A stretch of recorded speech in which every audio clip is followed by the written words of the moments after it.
Bueno, buenos días. Eh, bueno, me presento. Mi nombre es Rubén Darío Aybar. Trabajo como administrador de seguridad informática para la Universidad Nacional de la UBA. Bueno, en el departamento somos 3 personas, un director y 2 administradores. Bueno, les vengo a comentar. Yo estoy encargado de los proyectos a largo plazo. Me tocó la implementación de un proxy reverso, al cual le agregamos el módulo de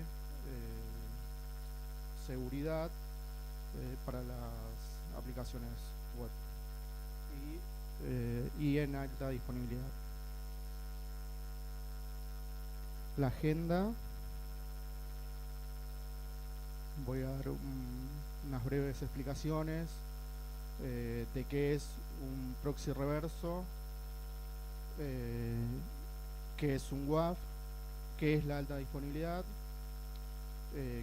qué motivó el proyecto para la UBA, la primera etapa, que fue el relevamiento de la solución que se iba a implementar. La segunda etapa fueron las pruebas de las soluciones. Una tercera etapa que fue la implementación de la solución más óptima. Después una explicación haciendo la descripción, mostrando los pasos de la instalación y de configuración de la solución más óptima, que es Vultr WAF. Y por último, un paneo mostrando los módulos que componen Vultr WAF. Bueno, un proxy reverso es un servidor que se va a encontrar delante de los servidores de aplicaciones.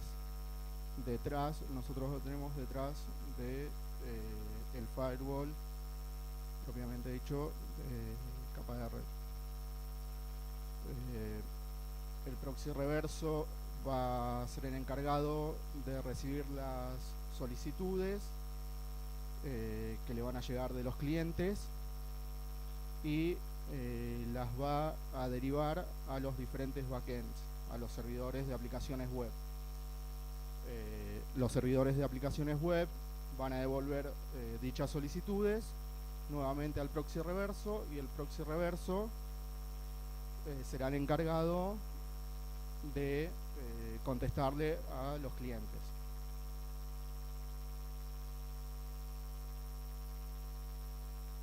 Bueno, ¿qué es un WAF? El WAF es un dispositivo, puede ser por hardware o por software, el cual se va a encargar de analizar el tráfico, pero en capa de aplicación, en capa 7, o sea, el tráfico HTTP. Se va a encargar de proteger de diversos ataques. No enruta el tráfico, sino que se hacen dos diferentes peticiones. Una es del cliente al WAF y la segunda del WAF hasta el servidor final. Hice un pequeño esquema, un usuario final, quien va a enviar una solicitud HTTP, va a llegar al WAF, el WAF va a derivar la solicitud hacia los diferentes backends. Lo que puede suceder también es que un usuario puede estar realizando un ataque de SQL injection, vamos a suponer, va a llegar al WAF, va a analizar el WAF al ver que es un ataque, de ese análisis que realizó, el WAF se puede haber configurado en modo de detección o de bloqueo. Si está en modo detección, la solicitud va a continuar, va a volver al WAF y del WAF va a volver al cliente. Esto siempre el evento es logueado en ese caso. Solamente ahí quedaría logueado. Si nosotros lo configuramos en modo bloqueo, lo que va a hacer el WAF no va a enviar la solicitud, sino que le va a devolver un forbidden al usuario final. O sea, no lo va a dejar acceder. Bueno, la alta disponibilidad es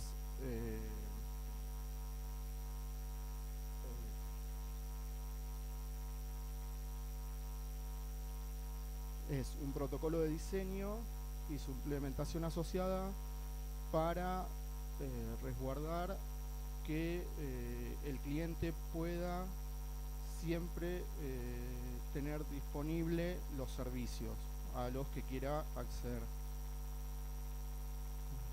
Disponibilidad se refiere a la habilidad de la comunidad de usuarios para acceder al sistema. También se llama tiempo de inactividad se define cuando el sistema no está disponible, el usuario no puede acceder al sistema.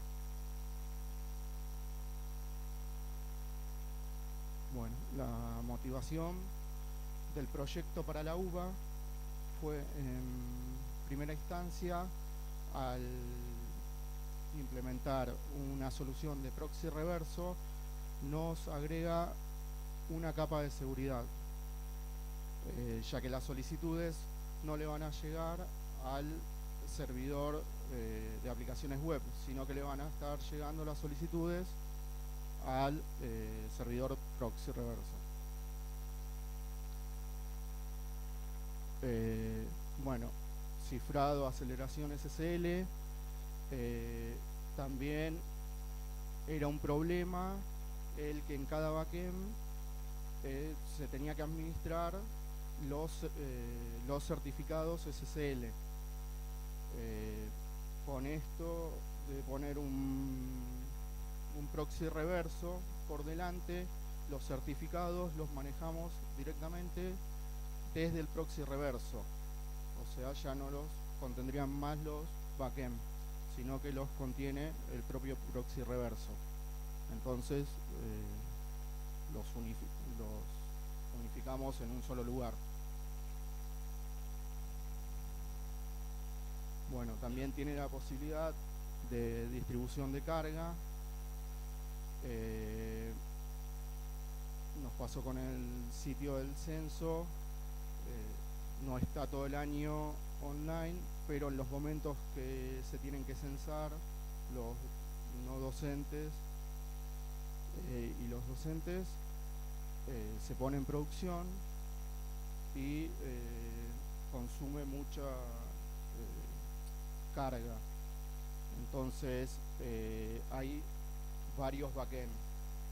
Bueno, el proxy reverso contempla de manejar varios backend al mismo tiempo. También contempla caché de contenido estático, el cual a nosotros nos sirvió mucho para el momento que necesitamos poner un cartel de mantenimiento. El cartel de mantenimiento ya no estaría alojado en los backend, sino que están alojados en el proxy reverso.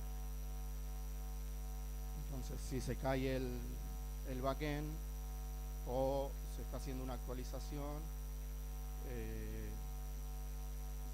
sale el contenido estático que esté configurado. Bueno, y también la motivación era la alta disponibilidad, fue lo que expliqué antes, para que los diferentes servicios estén disponibles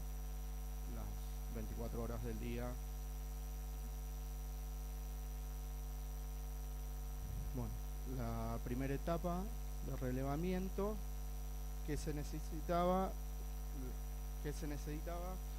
la solución propiamente dicho, la solución de proxy reverso, también que pueda dar la capa de WAF, de firewall de aplicaciones,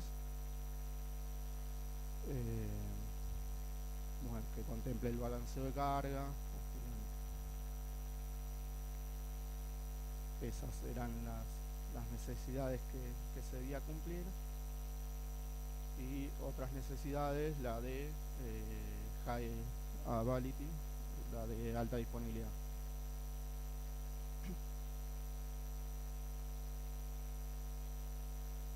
Después tuvimos una segunda etapa, que fue una etapa de pruebas. Se probaron diferentes soluciones. La primera que se probó fue Nginx, con su módulo NAXI para WAF, solución de WAF, el cual no resultó, o esto fue en el 2013, y la solución de NAXI estaba en un momento que no contemplaba las firmas de OWASP, el top 10 de OWASP. Después, por lo que estuve leyendo, ya lo contempló, pero nosotros ya habíamos enfocado para otro rumbo, así que no nos servía en ese momento. Hoy sí, ya lo contempla.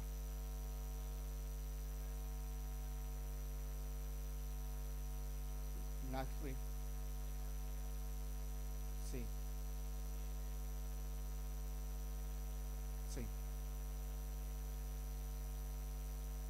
Sí, por eso no era una solución viable en ese momento. Y ahora la verdad que no investigué mucho, ya estábamos con otra solución. Bueno, entonces la segunda solución, sí, Vultr trabaja con el módulo de Mock Security. Sí. Bueno, se buscó otra solución, que fue Vultr con Mock Security como WAF.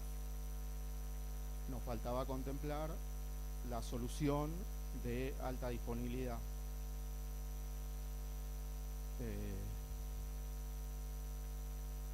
Bueno, la tercera etapa fue la implementación. Se usó como proxy reverso Vultr WAF. Como WAF se utilizó Mock Security, que lo contemplaba Vultr por el módulo de Mock Security. Y como alta disponibilidad se utilizó Corosyn más Pacemaker, que ya lo teníamos implementado en los firewall. Nosotros ya lo veníamos utilizando.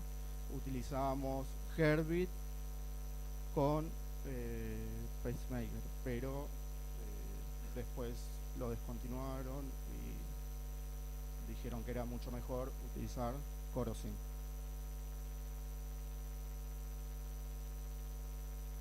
Bueno, acá está la implementación, cómo quedó el esquema. Un usuario final envía una petición, una solicitud,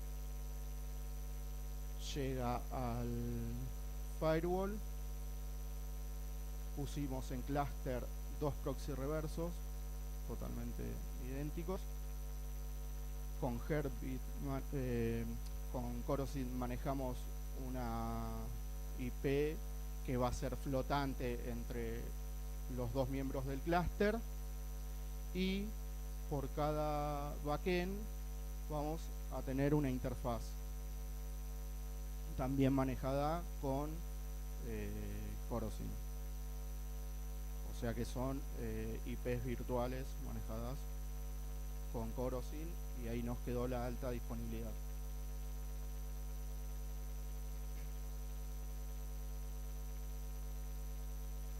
Bueno, la descripción del Vultr WAF es un proxy reverso, contempla solución de firewall de aplicación, de WAF, por medio de Mod Security, trabaja con modpair,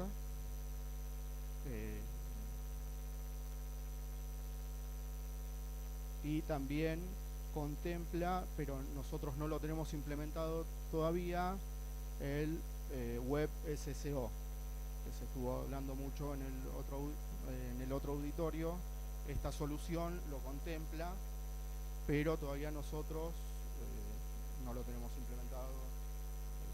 En un futuro se va a probar ese módulo. Bueno, también trabaja con bases de datos LDAP, trabaja con Radius, tiene diferentes módulos y los contempla todos ellos. Hoy Vultr WAF está en la versión 2.0.8, fue la última anunciada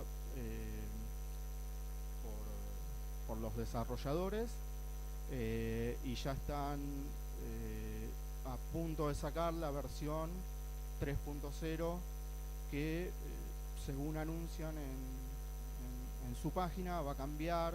Hoy trabaja con Django, tiene una interfaz gráfica bastante amigable, y estamos a la espera de la versión 3. Nosotros hacemos un testeo previo y después, si anda todo bien, ya pasamos a producción. Así que en el futuro, si sale la versión 3, la estaríamos testeando un tiempo, y después es la idea de pasar a esa nueva versión. Según dicen, cambia todo el paradigma. Bueno, voy a explicar la instalación. Nosotros, sí, exacto, me olvidé de explicarlo.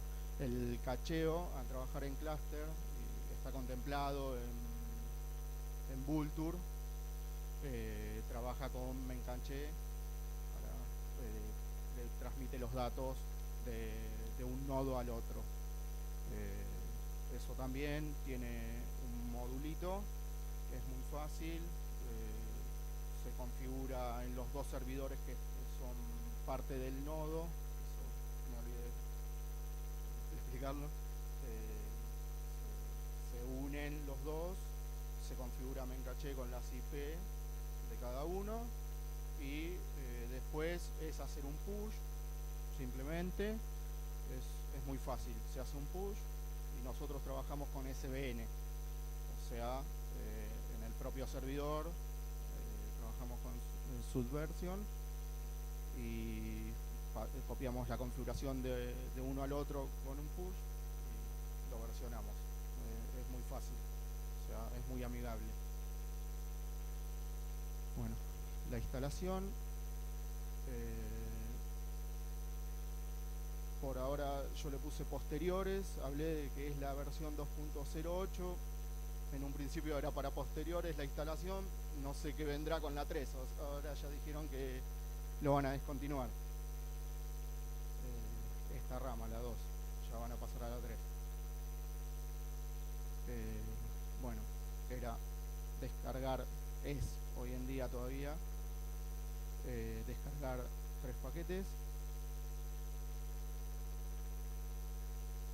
Se hace un dpkg-i, se instalan los 3 paquetes en el Debian. Se hace esto lo recomienda la propia página por si faltó alguna dependencia. Se hace un apt-get install -f, si falta alguna dependencia la instala, nada más que eso. Es muy sencilla la instalación. Después pasamos a la parte de configuración. La configuración, se tocan muy pocos archivos, eh, se modifican algunos parámetros en el archivo conf httpd. Trabaja con Apache, ¿no? Se configura como cualquier sitio. Esto es para la interfaz gráfica. Bueno, trabaja en el puerto 9090 y trabaja con SSL, ¿no? Se cambian los valores para la interfaz. Lo recomienda la propia página. Las credenciales por defecto de la cuenta administrador, como siempre, son admin. Recomienda totalmente. Bueno, no sé por qué lo había puesto en rojo. Cambiar las passwords. Bueno, y acá un paneo de los módulos. Esta es la interfaz gráfica. Se compone de 4 módulos. Bueno, el primero es el de sistemas, donde en globales le ponemos la IP para poder configurar el mencaché, lo que comentaba. Después, lo que más se utiliza de acá es, no se ve bien, el apartado de las interfaces, donde tiene 2 módulos en realidad. Podés crear directamente desde Vultr interfaces virtuales. Vultr lo contempla eso, pero no contempla la alta disponibilidad de esas IPs virtuales que uno crea. Entonces nosotros decidimos manejarlo por el apartado interfaces, y las interfaces virtuales las generamos con el propio CoroSign, como dije en un principio. Entonces ahí ya contemplamos las dos soluciones, tanto la alta disponibilidad como las interfaces que necesitábamos para cada uno de los backends. Después, el último apartado de todos es la configuración del clúster. Ahí también le ponemos la IP del otro nodo para que lo pueda ver de nodo a nodo, se pueda vincular. Bueno, de este apartado no hay mucho más.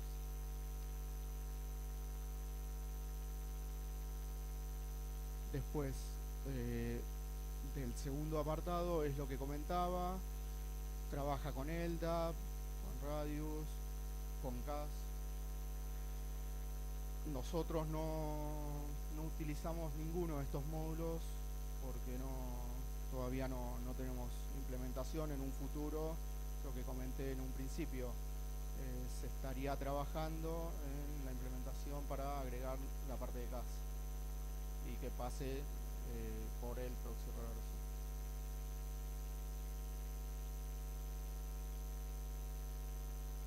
Bueno,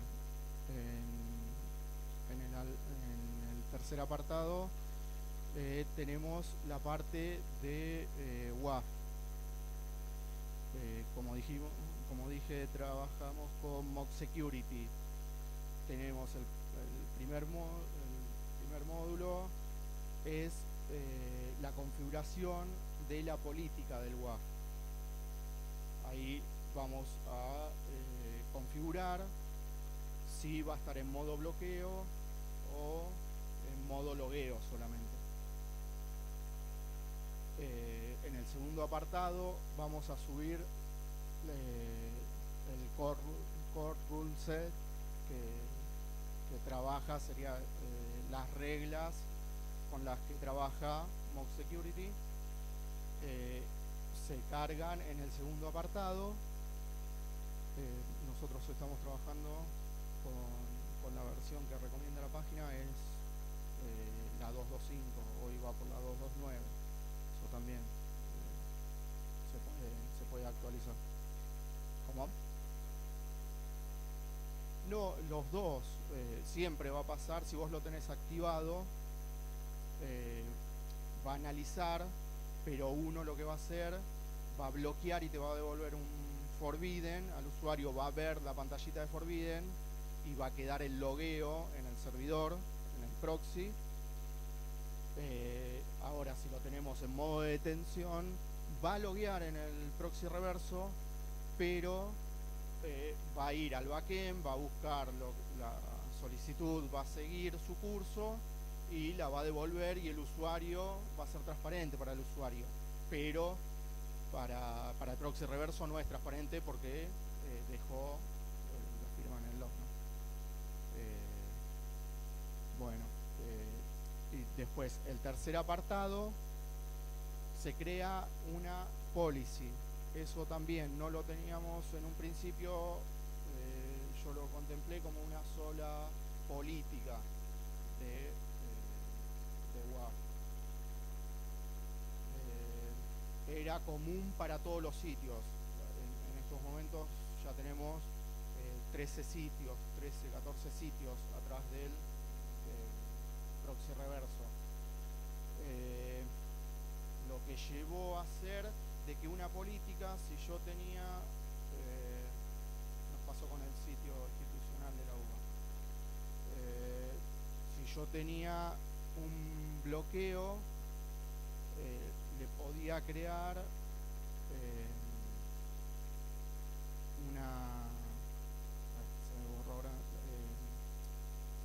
una excepción a las reglas para que lo deje pasar, porque en ese caso nos decían del área de desarrollo que era un falso positivo. Entonces nosotros a esa política le agregábamos la sección, pero eso impactaba en todos los sitios al tener la misma política. Entonces, hoy en día, hace unos meses, cambiamos y se hizo una política por sitio. O sea que si hoy yo agrego un sitio nuevo, se agrega un backend nuevo, un sitio nuevo, creo a su vez una política. La use o no la use. Para el día de mañana que me pidan agregarle la funcionalidad de WAF, ya la tengo creada y se aplica en ese momento.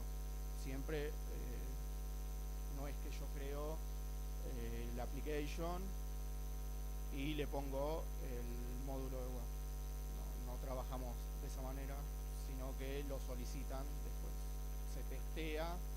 Siempre los que pedimos también es que se creen 3 applications, uno de test, uno de desarrollo y uno de producción, porque también esa fue una deficiencia que teníamos, que no teníamos la política de trabajar con el test, y muchas veces pedían, ahora agregame el WAF, y no le andaba para nada el sitio. Entonces siempre trabajar con un sitio de test, se prueba todo, se hacen las excepciones que se necesita y se pasa a producción una vez que anda todo correctamente. Bueno, el cuarto apartado, se pueden agregar reglas creadas por el usuario.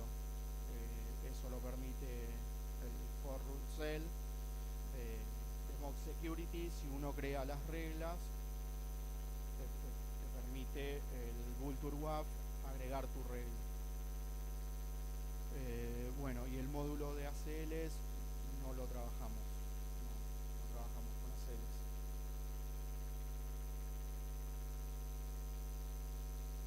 Bueno, el último apartado es el más importante de todo, es en el cual se crea la aplicación. El application se configura donde se configura un nombre que va a ser el que reciba, es el nombre de es la URL propiamente dicho. Y se configura también la URL del backend, cómo lo va a ir a buscar, a qué backend lo va a ir a buscar. O sea, el virtual host sería, ¿no?, que lo va a ir a buscar. Bueno, después tenemos un apartado donde se puede hacer reescritura de contenido.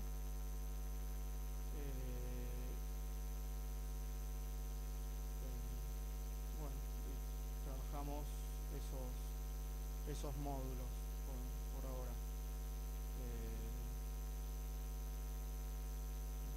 Esto era un punto urbano. No sé si tienen alguna pregunta.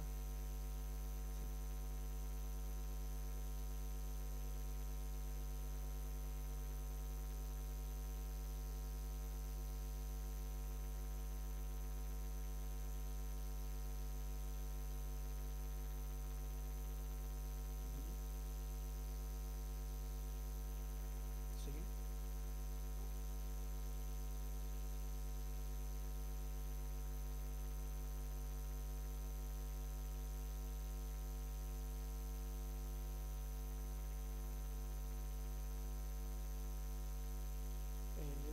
Tiene un módulo que lo contempla.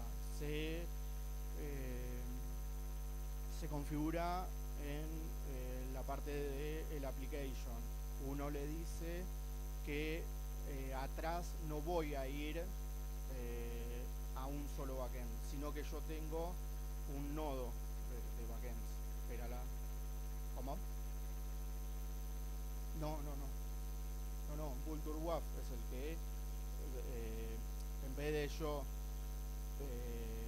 indicarle a Vultr WAF, vos tenés que ir a buscar este virtual host, se escriben, como dijo, las cookies, y los dos nodos se le indica a Vultr WAF, vos tenés estos dos nodos, a los cuales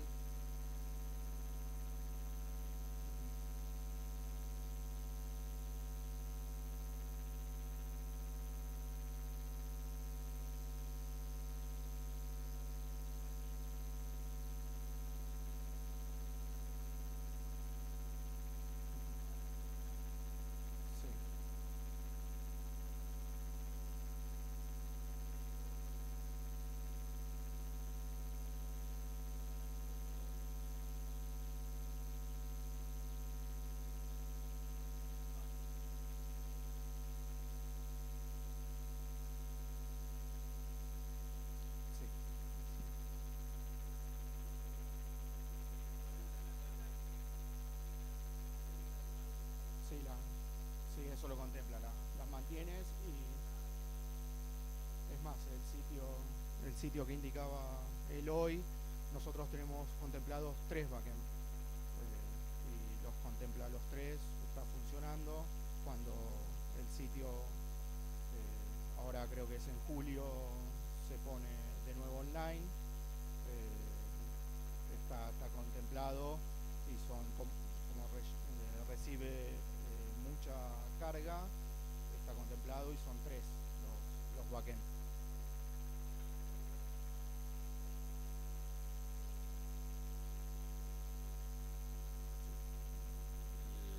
Nos viene corriendo el tiempo y me han pedido la gente de San Luis que siga haciendo de malo acá en esta sala. No, el porte de malo, así que le damos gracias a UBA. Hay tiempo, lo he cortado justamente a Miguel con la pregunta, hay tiempo para seguir con el tema, así que lo despedimos con un aplauso.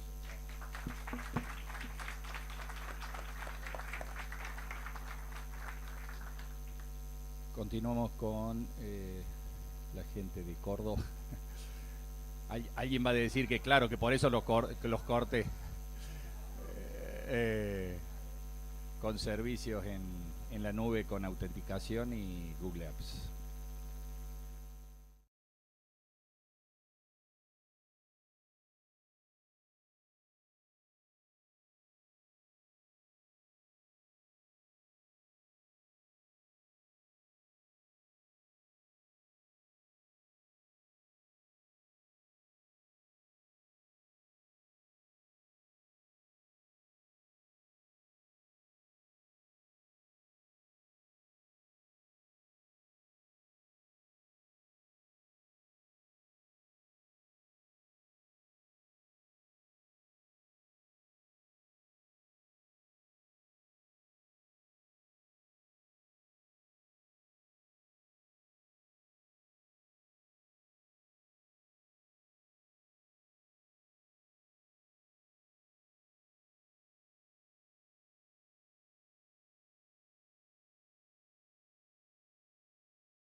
Hola, buen día.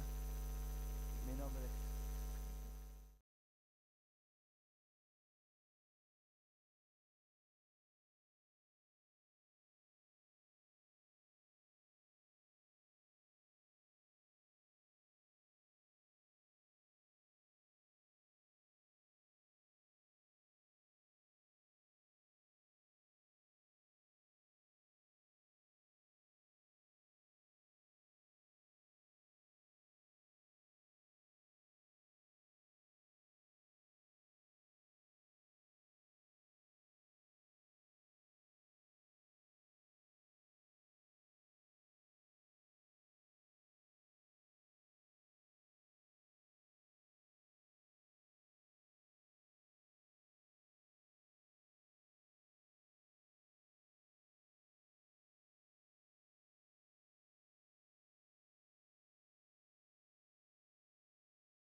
lo que nosotros creíamos que eran fortalezas que teníamos en la universidad y que en realidad no fueron tantas a la hora de la implementación, y los desafíos que se presentaron. Esta es la parte un poquito más larga, y la idea es contarle por dónde atravesamos, algún listado de tareas pendientes y bueno, las conclusiones de lo que nosotros vemos como resultado de lo que estamos haciendo.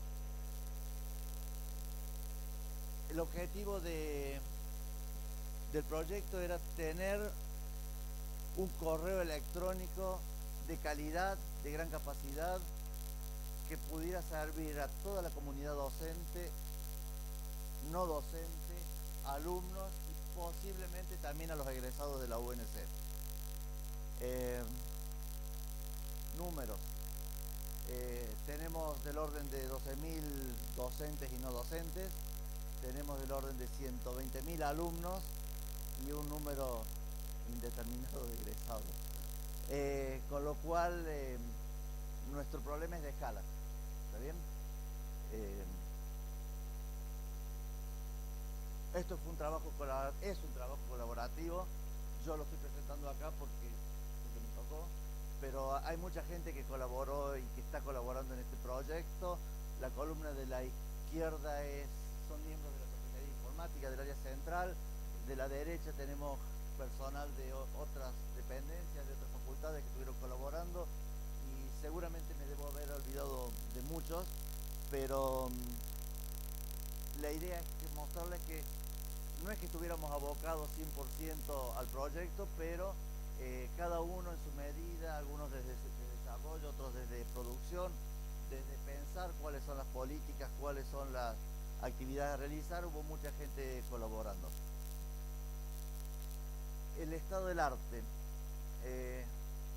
Nuestro desarrollo informático dentro de la universidad fue un poco caótico. En algún momento teníamos un centro de cálculo que nos abastecía a todos, y en algún momento, de un día para otro, desapareció y cada dependencia se tuvo que hacer cargo de sus sistemas, entre ellos el correo electrónico. También cada uno con sus capacidades, con su formación, con sus recursos, fue dando correo electrónico hasta llegar a agruparse en estas tres categorías que les estoy mencionando acá. Algunos con servidores propios, otros que alojaban sus servicios en la prosecretaría y otros que los daban en Google Apps. ¿A quién se los dábamos? Bueno, ya cuando nosotros iniciamos el correo electrónico, no había muchos servicios de correo dando vuelta por ahí, y entonces le tuvimos que dar a los docentes. Cuando venían profesores visitantes también se los teníamos que dar, aunque fuera por un par de días. Algunas facultades se los daban a alumnos, otras no. Algunos se los daban a los alumnos cuando egresaban, se los mantenían. Otros se los daban a los docentes cuando se jubilaban. Y así seguía creciendo nuestra infraestructura, totalmente descentralizada y sin muchos controles. ¿Qué es lo que les dábamos? Bueno, lo que más o menos cada uno de ustedes da en sus lugares de trabajo. Clientes pesados, acceso al correo por cliente pesado, acceso por webmail y las listas de correo. Nada del otro mundo. Pero ¿qué es lo que nos pasa con esta distribución, este estado del arte del correo electrónico en la universidad? Es que esencialmente teníamos servidores chicos, no podíamos abastecer a nuestros usuarios con las necesidades que tenían, y les borrábamos los correos cuando la cuenta se les llenaba, o les dábamos correos bien limitadas para que las cosas pudieran seguir funcionando. No sabemos manejar el spam, y por lo tanto nuestros servidores automáticamente caían en listas negras, no podíamos avanzar, y los usuarios decidieron pasarse a cuentas personales. ¿Está bien? Utilizando cuentas personales creadas en cualquier lado donde se les diera la gana, para utilizar su correo electrónico y redirigirlo a lo institucional hacia esas cuentas de correo. con lo cual nuestros servidores caían de nuevo en listas negras porque como no manejábamos el spam, el correo saliente redirigido era como si fuera originado en la UNC y volvíamos a tener problemas, y esto era un problema recurrente que no podíamos administrar. Sumado a esto es que las autoridades necesitaban tener correos de calidad y utilizaban sus cuentas personales externas y perdíamos historia de lo que pasaba en la institución. ¿Está bien? Al no poder manejar volúmenes grandes de correo, los mails se iban perdiendo. Cuando pasaba una gestión, los mails de esa gestión se perdían y perdíamos la historia, lo cual es bastante grave. En este escenario apareció Google en el 2014, a mediados de 2014, diciéndonos que teníamos muchos servicios de correo electrónico de Google Apps de la UNC registrados con ellos y que viéramos la posibilidad de unificarlos. Teníamos la necesidad de que Google vio la necesidad de que nosotros unificáramos por no sé qué, alguna política que ellos querían implementar. Y nosotros lo vimos como una posibilidad de avanzar en mejorar el correo electrónico, aunque no estaba dentro de nuestros planes. Creíamos que estábamos en condiciones de irnos a Google Apps porque teníamos fortalezas. Ya teníamos sistemas de usuarios, ya se ha comentado en varias de las charlas que se dieron en este TICAR. Teníamos sistemas de usuarios donde estaban registrados aparentemente todo el personal de la UNC y también otros extras. Teníamos un proveedor de identidad que estábamos utilizando para muchos servicios y creíamos que estábamos más o menos maduros para enfrentar el problema. La realidad es que no.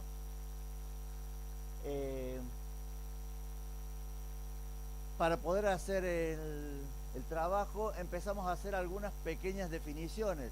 Estas definiciones se hicieron junto con los administradores de las distintas dependencias que ya tenían los correos electrónicos, a ver cuáles eran sus necesidades, qué cosas ellos creían que les iba a hacer falta para el día a día, qué cosas podíamos avanzar, en dónde podíamos ser flexibles, de forma tal de que esto no fuera un problema, sino que fuera una solución.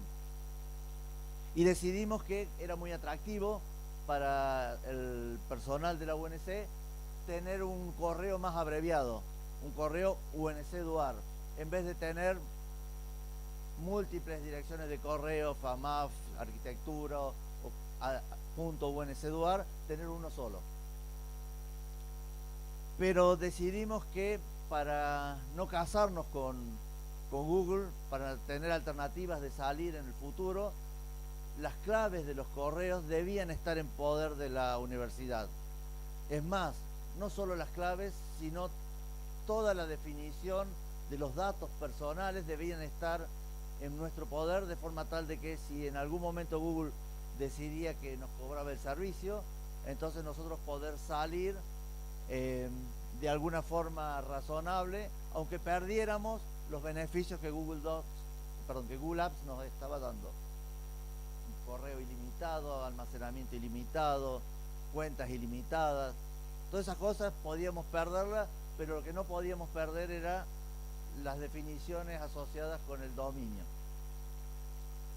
También vimos que teníamos un problema porque en la UNC, como probablemente pasa en muchas de sus universidades, una persona trabaja en más de un lugar y tiene un correo asociado en cada uno de esos lugares. Y como yo, por ejemplo, mando en alguna función un correo con la dirección de otra de mis relaciones de la universidad y terminamos mezclando todo. Entonces era preferible, para poder comunicarnos con una persona, que tuviéramos un correo único que lo pudiéramos identificar. Y eso estaba de la mano con el usuario único que estábamos pensando hace mucho tiempo de tener en la universidad. Se decidió también que el apellido iba a estar en el nombre en el usuario. ¿Para qué? Para que fuera claro con quién estamos comunicándonos. Queríamos tener administración descentralizada para que los administradores de las distintas dependencias se sintieran cómodos y que no creyeran que los estábamos invadiendo en sus actividades del día a día. Decidimos que el SMTP lo iba a dar Google para que nosotros no tuviéramos problemas de que nuestros servidores cayeran en listas negras, que era lo que nos pasaba habitualmente. Y que los usuarios pudieran conservar sus cuentas anteriores, por si estaban en los papers, por si estaban en algún lugar y las necesitaban, o por si no querían utilizar las cuentas que les íbamos a proveer. Y por último, íbamos a migrar los correos de los usuarios, de forma tal de que si alguien quería cambiarse al nuevo ambiente, nosotros le íbamos a facilitar la tarea y migrarle las listas de correo, que eran una de nuestras dificultades mayores.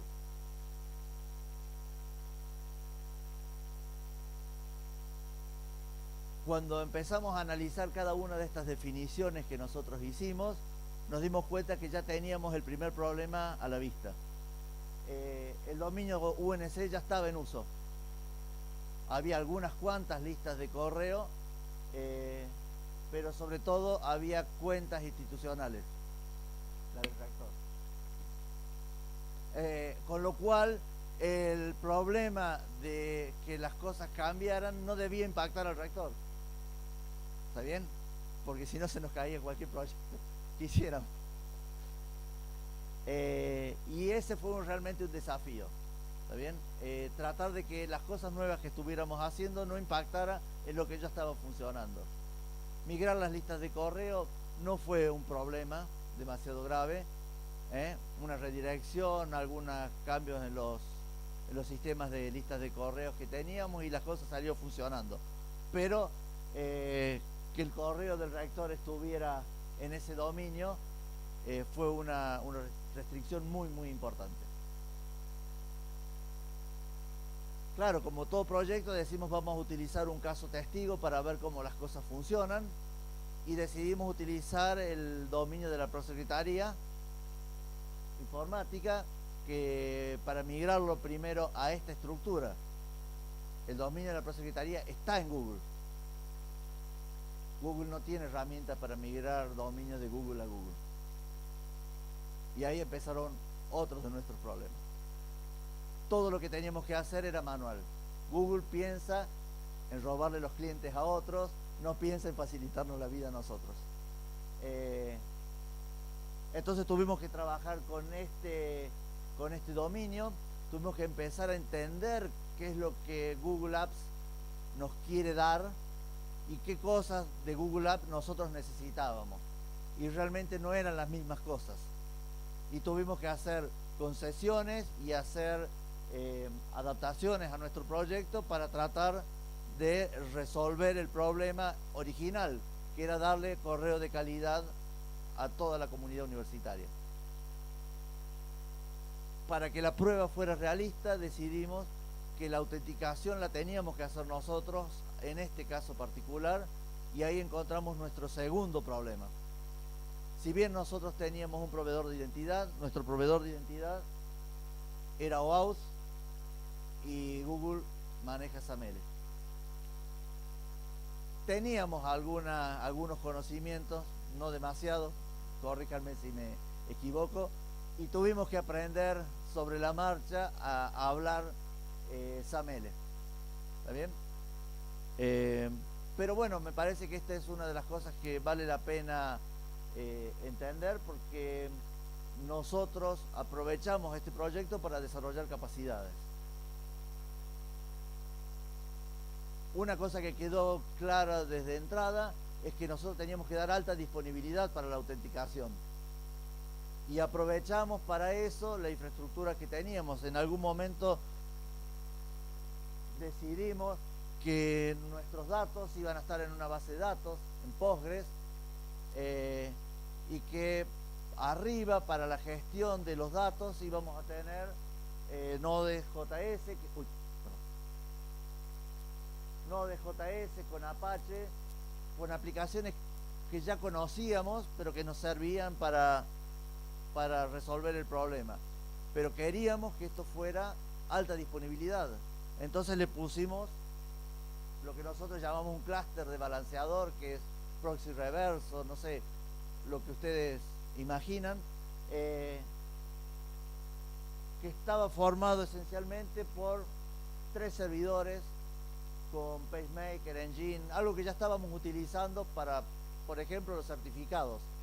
Entonces aprovechamos esa disponibilidad y construimos un proveedor de identidad basado en SAML y Shibboleth, que tuvimos que estar aprendiendo, y que la esperanza, como ya contaron en alguna otra charla, es tratar de darle también alta disponibilidad a ese servicio, pero aprovechando gran parte de lo que ya teníamos.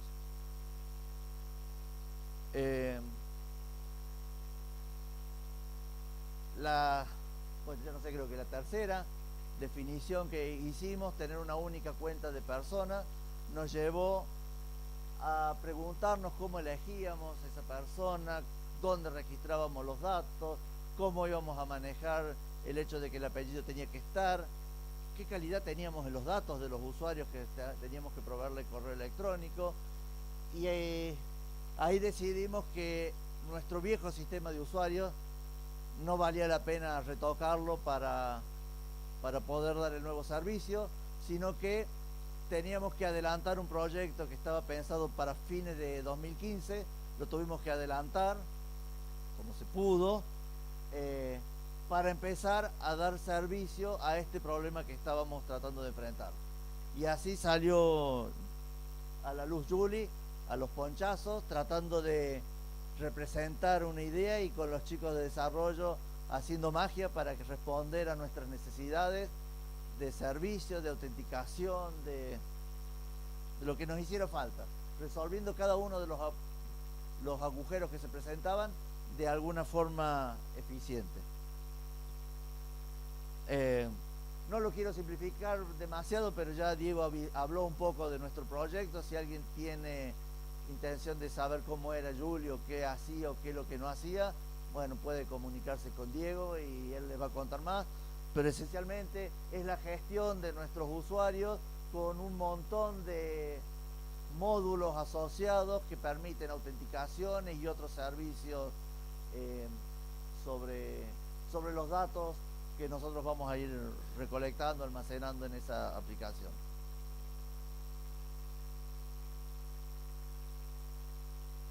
Nosotros empezábamos con la prosecretaría, pero este dominio de prosecretaría tiene unos 30 usuarios. ¿Recuerdan el número que queríamos llegar? 12.000 docentes. No lo íbamos a poder hacer en una sola etapa. Nos dimos cuenta de las dificultades que teníamos, pedimos a Google auxilio y fue como un salvavidas de plomo.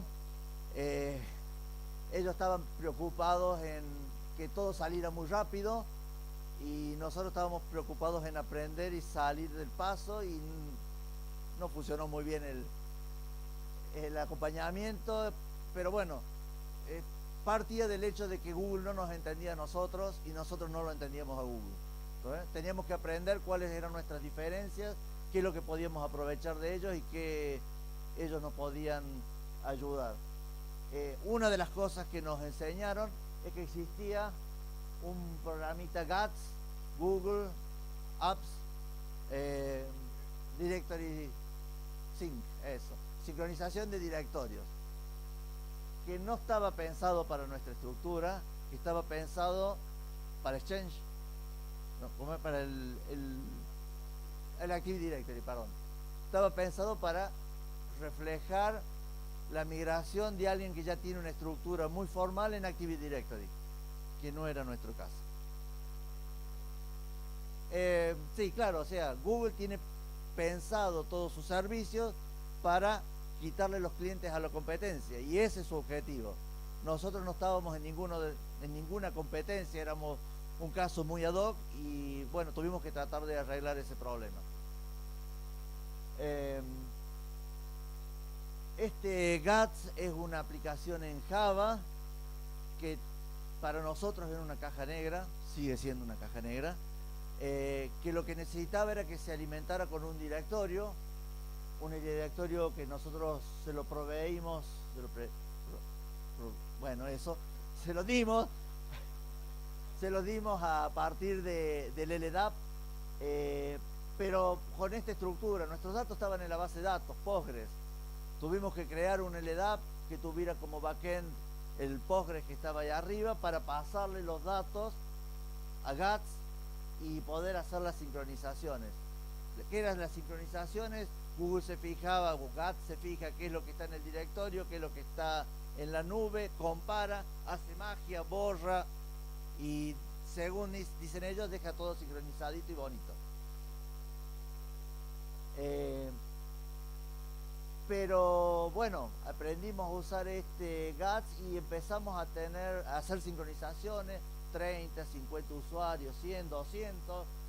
Cuando llegamos a los 1200, 1500 empezamos a ver que teníamos problemas. ¿Cuáles eran los problemas? Decíamos que sincronizar usuarios y no estaban. Usuarios que en la sincronización anterior los había detectado, en la nueva sincronización ya no estaban más. Bueno, le echamos la culpa a la calidad de nuestros datos. Primera suposición era que nuestros datos estaban en una codificación extraña, que todos estos pasos que estábamos haciendo acá le ponían alguna restricción y que nosotros éramos los culpables de todo, así que empezamos a trabajar haciendo pruebas y nada, no estaban nuestros pasos acá. Empezamos a mirar el LDAP, a ver si el LDAP daba todos los resultados y daba la cantidad de usuarios que nosotros teníamos, no había pérdida de información. Mirábamos GATS no tenía ningún error, no mostraba absolutamente nada y nosotros seguíamos peleando y tratando de reemplazarle, cambiábamos los nombres, cambiábamos la codificación, cambiábamos y el problema seguía igual. Hasta que en algún momento por el 20 de diciembre, 27 de diciembre, alguien se iluminó. Estaban funcionando todavía, 27 de diciembre. Alguien se iluminó y dijo, ¿y si el problema está en GATS? ¿Y si el problema está en GATS? Y resulta que estaba en GATS. GATS trataba de sincronizar cuando se le llenaba la memoria, a pesar de que tenía memoria libre, descartaba a los usuarios que les estaban pasando, los descartaba en forma aleatoria y entonces, bueno, nada, enseñarle a GATS que vaya tomando de a pedacitos y que empiece a comparar usuarios.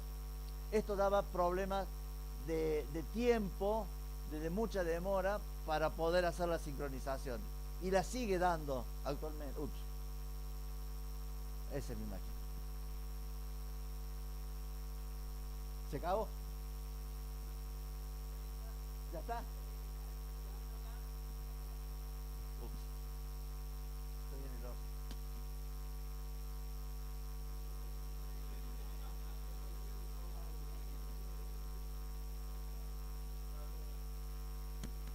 No.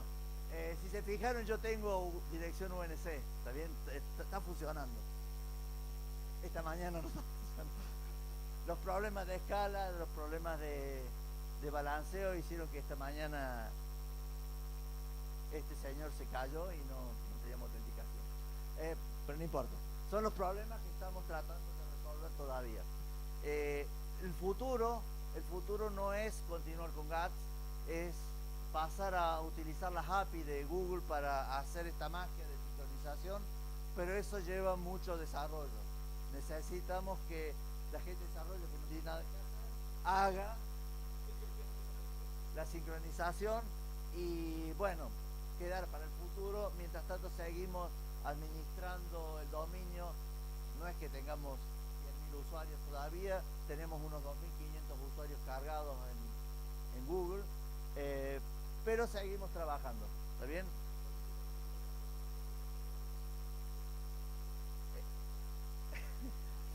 Esto también anda, por favor.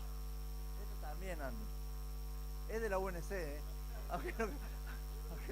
Aunque no cree, es de la UNC.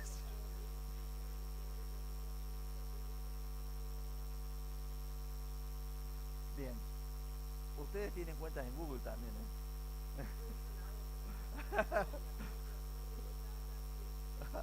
Bueno. No, no es usuario nomás, no, es usuario. Ya después voy a hablar de los problemas de Ricardo.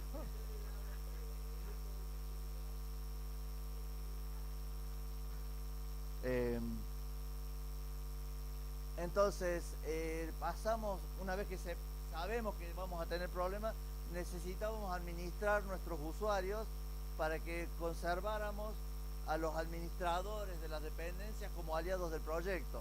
Si les sacábamos todo su trabajo, claramente iban a estar en contra nuestro y entonces los necesitábamos como aliados.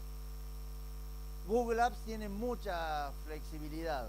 Por consola tiene muchas cosas que se pueden hacer, por consola de administración, una página web, y también por API. Pero ya les dije que por API no íbamos a trabajar nada por ahora, hasta que tengamos unos desarrollos que nos faciliten o que nos permitan esa administración.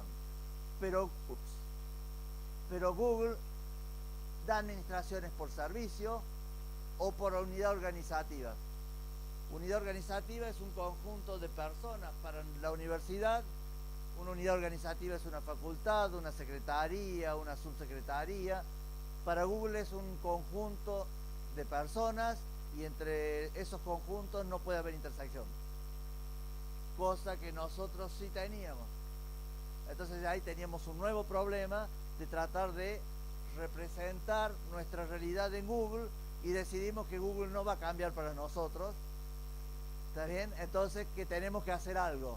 Y ese algo fue que, bueno, si necesitamos personas que estén en múltiples organizaciones, la persona dirá quién va a ser el administrador de su cuenta. ¿Está bien?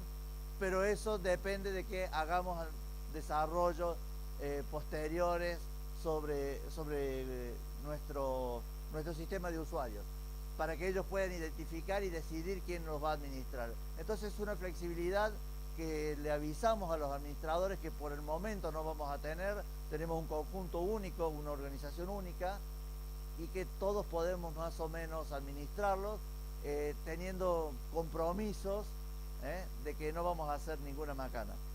Pero bueno, esencialmente ahí tuvimos que rendirnos porque Google no iba a cambiar sus estrategias.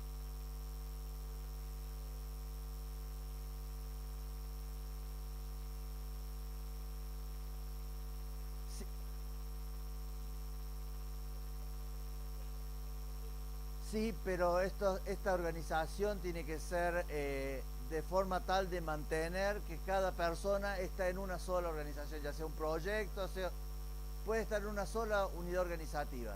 ¿Está bien? Y esa es una restricción muy fuerte. ¿Está bien?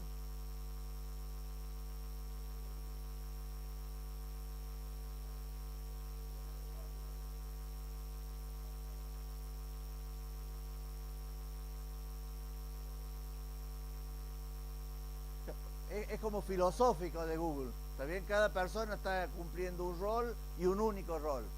¿Está bien? Y eso lo agrupa dentro de un conjunto.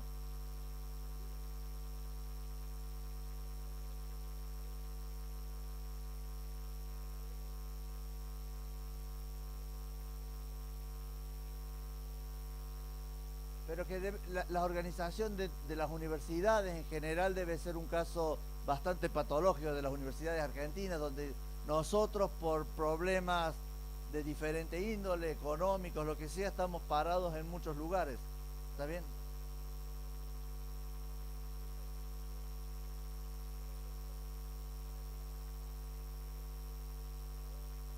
Es que puede, pero vos estás hablando de pasar. Sale de uno y va a otro. Los grupos de trabajo sí, mientras sean disjuntos. ¿Está bien? Si alguien tiene alguna pregunta, así como Ricardo, siéntase libre de interrumpir, así no lo hago tan aburrido esta cosa. Lo que necesiten, pregunten. Si lo sé, bien, y si no, ahí están los que trabajaron y ellos lo responden.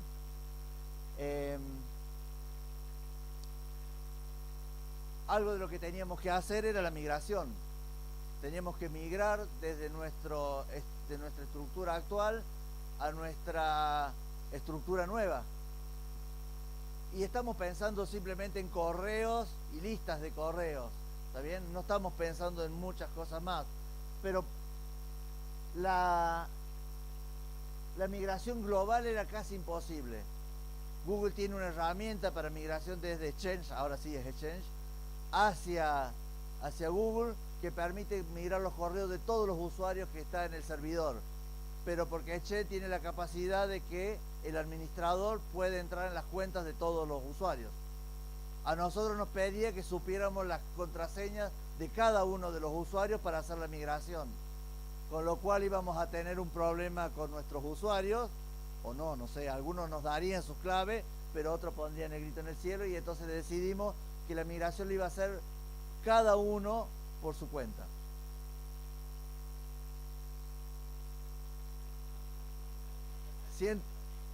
12.000 usuarios.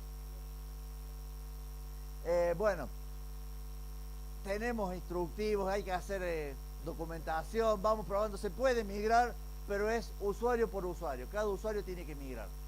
También cada usuario tiene que redirigir su cuenta de correo si es que decide, y cada usuario puede hacer las cosas que le parece. Eso, si un usuario informático, 5 minutos. 5 minutos. Bueno, bueno, está. Había otras cosas que se pueden migrar. Google permite algunas migraciones, pero de nuevo, persona a persona. Las listas de correo las administramos con Google Groups. Google Groups tiene límite de cantidad de usuarios, límite de cantidad de correos, límites. Google tiene muchos límites para evitar el spam. Y nosotros somos spammers. Por definición, la universidad quiere comunicar todo lo que se le da la gana y todo el mundo tiene que recibirlo. Bueno, tenemos problemas, ¿está bien? Podemos sincronizar listas, podemos hacer listas por afinidades, cosas que, listas para los docentes de la Facultad de Matemática, que sean adjuntos con cargo, pero esas definiciones tienen que estar del lado de Julie, que todavía no están. Pero bueno, en algún momento tendremos la capacidad de generar listas de correo por políticas universitarias, y los usuarios podrán crear sus propias listas de correo para mandar el spam. Si Google los deja, bien, y si Google los bloquea, los bloquea solo a ellos y no a todo el dominio, que ese era uno de los problemas que teníamos. Uno de los problemas con que nos enfrentamos es que los Google Groups permitían cualquier nombre. Entonces yo en particular podía llamarme Daniel Bolo, a crear un grupo que fuera Daniel Bolo y empezar a mandar correo como eso. El lunes descubrimos que ya podemos bloquear eso y hemos resuelto un problema. O sea, estamos totalmente al día trabajando con los problemas que aparecen. Ya podemos forzar lo que los grupos digan que son grupos y los usuarios no los puedan cambiar, y entonces no tenemos esa dificultad. Sí tenemos dificultades con los clientes pesados. Los clientes pesados no se pueden autenticar. Nuestra autenticación es web. Los proveedores de identidad son proveedores de identidad web y no sabemos cómo enseñarle a un POP que se autentique vía web. Y ahí Google nos da una herramienta que es un bypass a la identificación única, que es que los usuarios generen una clave de aplicación, pero para generar la clave de aplicación necesitan autenticación de 2 factores, y para autenticación de 2 factores los usuarios le tienen que dar el celular a Google. Otro problema. Hay usuarios que quieren darle y hay usuarios que no, y ese problema no lo tenemos resuelto. Algunas versiones de Android consiguen autenticar la aplicación de Gmail a través de la web y funciona. Otras no lo consiguen y bueno, seguimos trabajando para ver cómo vamos a resolver ese problema. Y lo que descubrimos, también acá alguno de los presentes descubrió, que Google nos dejó un backdoor. Cuando hacemos la sincronización, nosotros le decimos a Google una clave para creación del usuario. Esa clave sigue vigente aun cuando tengamos proveedor de identidad y aun cuando la clave del proveedor de identidad sea distinta de la clave que le pasamos en algún momento. ¿Está bien? Entonces, yo tengo mi proveedor caído y puedo descargar mi correo si quiero y si sé esa clave que se le cargó en algún momento. Es un backdoor y tenemos que resolverlo, no sabemos cómo hacerlo todavía. Capacitación, imprescindible. Todo esto es persona a persona, vamos a tener que capacitar a todo el personal, a mucha gente, vamos haciendo las campañas de forma periódica, pero vamos muy lento todavía. Pero creo que esto es fundamental.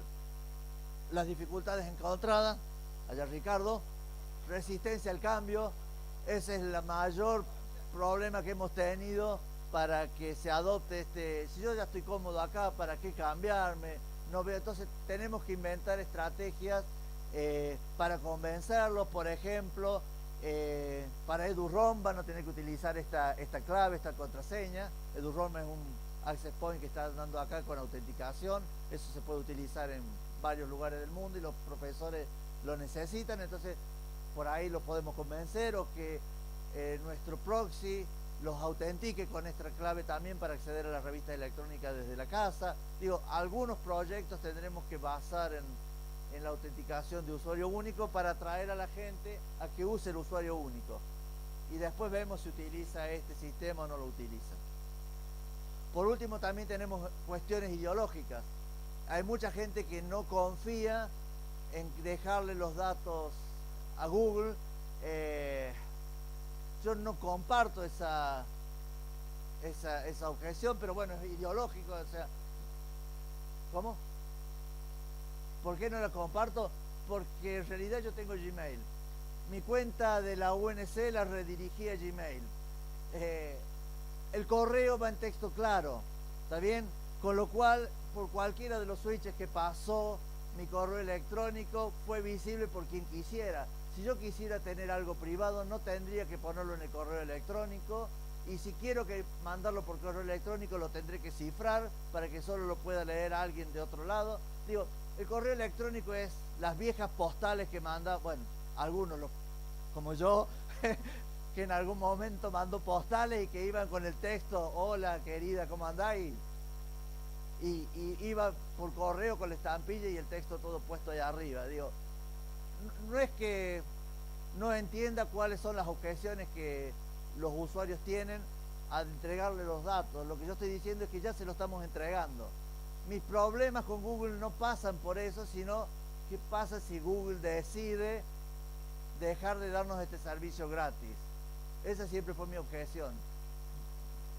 Lo veremos cuando lo deje. No sé, o sea, todo lo que preguntamos, Google dice que no piensa abandonar ese comportamiento. No sé, cuando deje de darnos el servicio lo veremos. Tareas pendientes, ya debo estar cerca de los 5 minutos que acá el señor coordinador me... Ah, bueno, no vale eso. Si no... Ah, bueno.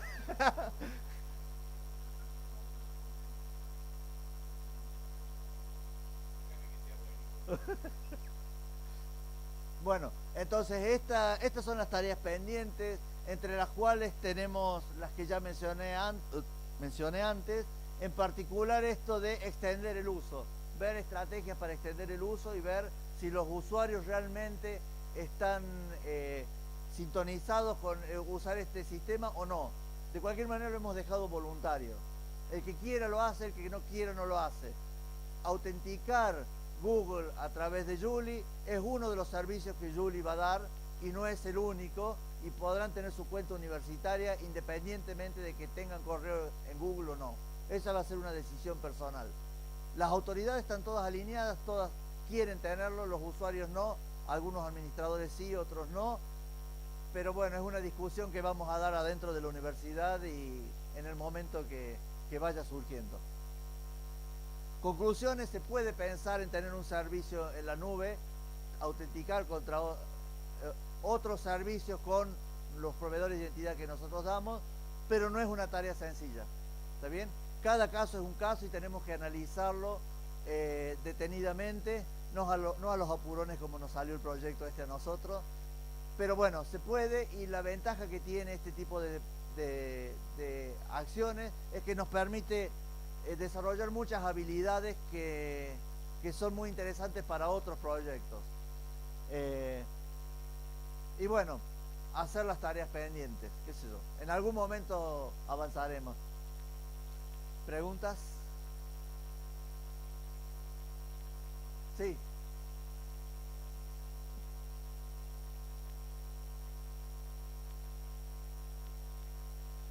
El reactor lo estamos usando, pero se lo manejábamos nosotros. El problema era que el reactor no dejara de tener el servicio. Entonces lo primero que tuvimos que hacer fue crear un dominio mellizo de UNC Duar, dejando la cuenta del reactor, pasamos el dominio UNC a Google, hicimos una redirección del dominio de Google al dominio mellizo, lo dejamos trabajar al reactor. Digo, magia de que hacen todos los administradores todo el tiempo para que los servicios sigan funcionando a pesar de los requerimientos que se ponen de arriba. No, lo hizo la UNC. O sea, el dominio UNC es un dominio de la universidad manejado por la Prosecretaría de Informática, ¿está bien? O sea, por el área en la que yo estoy, y que una de las personas que le damos el servicio es el rector. Es diferente a otras facultades. O sea, nosotros tenemos, el rector está compuesto por él y sus 3 secretarias, y eso ya es un grupo suficientemente influyente como para que le demos alguna bolilla a las cosas que nos piden. Pero era una sola cuenta de usuario y sin muchas listas. ¿Eso contesta tu pregunta? Sí.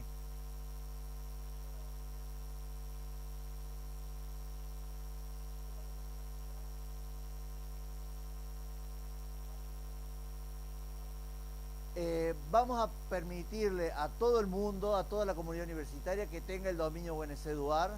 A los alumnos les vamos a crear el dominio alumnos.uncduar, y probablemente para los egresados exista egresados UNC Duar. De forma tal de que alguien que recibe un correo de UNC Duar sabe que es un personal de planta de la universidad. Ya por cuestiones históricas, como le expliqué, cada facultad ponía su servidor de correo.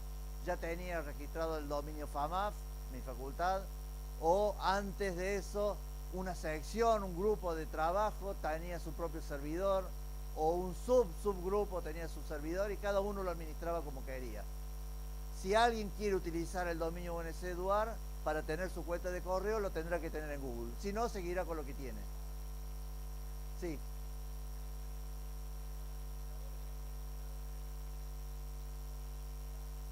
No muy buena. Los administradores pidieron administrar sus propios usuarios. ¿Está bien? Lo que pasa es que no todos los usuarios quieren que sean administrados por sus administradores. ¿Está bien? O sea, tenemos desconfianza dentro de nuestros usuarios con respecto a los administradores. Para algunos es la solución que no lo manejen los administradores locales, porque así no le leen el correo. Tenemos tanto tiempo que leemos el correo de todo el mundo nosotros. Pero algunos usuarios tienen ese problema, tienen ese miedo. Pero bueno, no se lo vamos a sacar. Entonces, para algunos es bueno, y esta posibilidad de que otro se lo administre es como saludable. Para algunos usuarios no, quieren que los administradores que ellos conocen administren el correo, y eso es lo que vamos a tratar de manejar. El administrador quiere tener sus usuarios, pero vamos a tratar de darle por lo menos un conjunto de usuarios que quiera tenerlos, a ellos como administradores. ¿Está bien? Y a esos usuarios los va a poder manejar.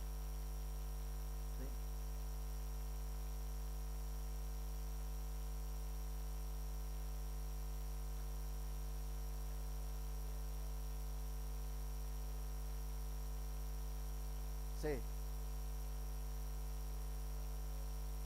Es que es un despiole administrar eso. es una cuestión administrativa que Juli se tendrá que encargar de resolver. Digo, es muy difícil hacer esas cosas. Ahí está Juli. Digo, Google nos permite cierta flexibilidad. A Google no le importa quién lo administra, es una cuestión nuestra quién lo administra. Google quiere que alguien lo administre, ¿está bien? Nosotros no queremos tener los 100.000 usuarios, administrarlos todos juntos. Queremos que Guaraní nos ayude con la administración de los usuarios alumnos. Queremos que los sistemas de usuarios de docentes, ¿cómo que se llama? Se me olvidé. Mapuche maneje los docentes y no docentes. Queremos que otro los maneje, pero por el momento, hasta que las cosas funcionen, lo estamos administrando nosotros. Acá me están matando. Si quieren cortamos por acá y yo me quedo 10 minutos 15 para lo que ustedes necesiten. Gracias. Qué malo que